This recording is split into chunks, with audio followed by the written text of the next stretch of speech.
अस्सलाम वालेकुम व्यूवर्स, एक बार फिर आपको नॉलेज हब पे खुशामदीद कहते हैं। उम्मीद है कि आप सब खैरियत से होंगे।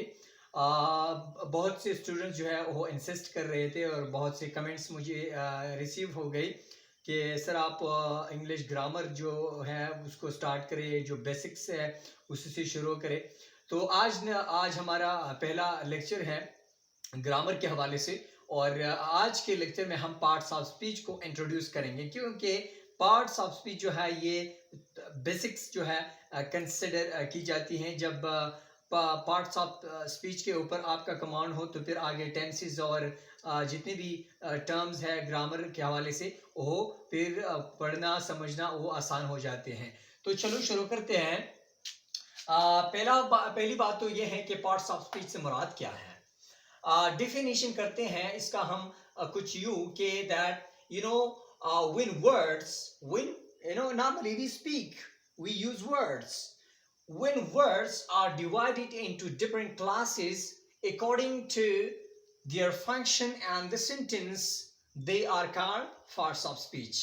ठीक है, सब बात समझ आ रही है। सिंपल बात में मैं आपको समझा रहा हूं। यानी जब हम बोलते हैं तो हम वर्ड्स को यूज करते हैं और इन वर्ड्स को फिर हम मुख्तलिफ काइंड्स क्लासेस में डिवाइड करते हैं। इस डिवीजन को हम क्या कहते हैं? पार्ट्स ऑफ स्पीच कहते हैं। ठीक है, आपने पार्ट्स ऑफ स्पीच को समझा। इसके बाद एक और बात आपने जहन में रखने हैं। You have to keep this point in your mind that parts of speech are divided into two types. They are open class elements and closed class elements. Now, what do we mean by open class elements? The elements are parts of speech which can accept addition or deduction in their meaning. यानी वो parts of speech जो addition और deduction को accept करते हैं अपनी meaning में, जिसमें हम यानी उसकी मीनिंग में एडिशन भी कर सकते हैं और हम इसमें डिडक्शन भी कर सकते हैं, यानी उसको कम भी कर सकते हैं उसका मीनिंग। ठीक है, यानी इसमें कौन कौन से आते हैं? इसमें नाउन आता है, एडजेक्टिव आता है, वर्ब आता है और एडवर्ब आता है। इसके एग्जांपल्स ये हैं। फॉर एग्जांपल हमारे साथ वर्ड प्रेजेंटेशन है, प्रेजेंटेशन से प्रेजेंट, प्रेजेंटेशन।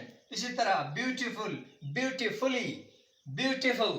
इसी तरह carefully, careful, carefully, swim, swimmer, swim. ठीक है, यानी ये इन वर्ड्स में हम क्या कर सकते हैं? हम एडिशन और डिडक्शन कर सकते हैं।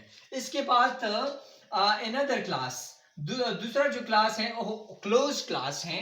इसी से मुराद क्या है? इसी से मुराद ये है कि वो पार्ट्स ऑफ स्पीच जिनमें हम ना एडिशन कर सकते हैं और ना डिडक्शन कर सकते हैं, यानी parts of speech which neither accept addition nor deduction.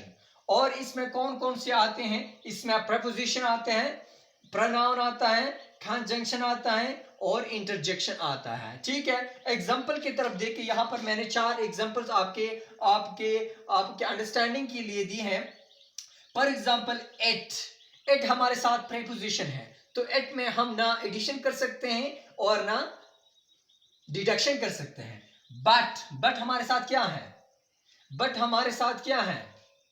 ये जो है कंजंक्शन है, ज्वाइन करते हैं ना, तो बट में हम एडिशन और जो है डिडक्शन नहीं कर सकते। इसी तरह आई हमारे साथ प्रोनाउन है, इसमें हम ये नहीं कर सकते। इसी तरह इंटरजेक्शन, वाह, इसमें हम एडिशन और डिडक्शन नहीं कर सकते।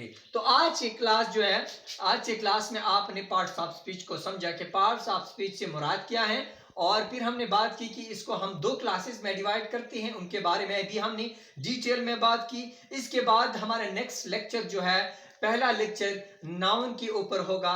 अगर आपने अभी तक चैनल को सब्सक्राइब नहीं किया है तो रिक्वेस्ट है आप चैनल को सब्सक्राइब करें, साथ बेल आइकन को भी प्रेस करें ताकि आपको नई वीडियोस के बारे में नोटिफिकेशन हासिल हो। हम इंग्लिश ग्रामर के ऊपर लेक्चर जो है अपलोड करेंगे, लिंग्विस्टिक्स के ऊपर वीडियोस अपलोड करेंगे, और साथ जो लिटरेचर के स्टूडेंट्स हैं उनके लिए भी खुशखबरी है कि लिटरेचर के जो कोर्स है, जो एमए कोर्स है, बीएस कोर्स है, उसके